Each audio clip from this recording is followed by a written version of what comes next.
All right, today we're doing another Lexus lost key replacement.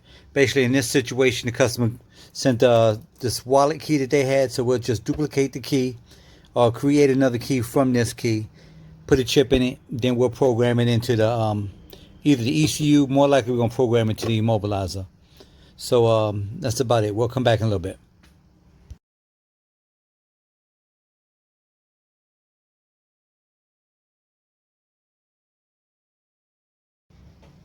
All right, we're back. This puppy's done. Like I said, we cut two new keys.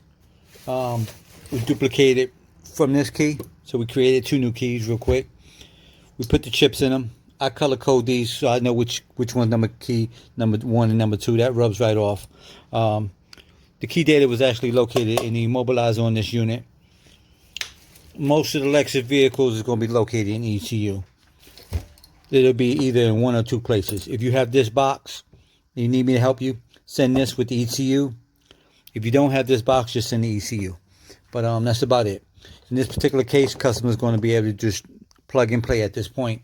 So if you need my help, give me a call or go to the website, www.acmlocksmithgroup.com. And thank you.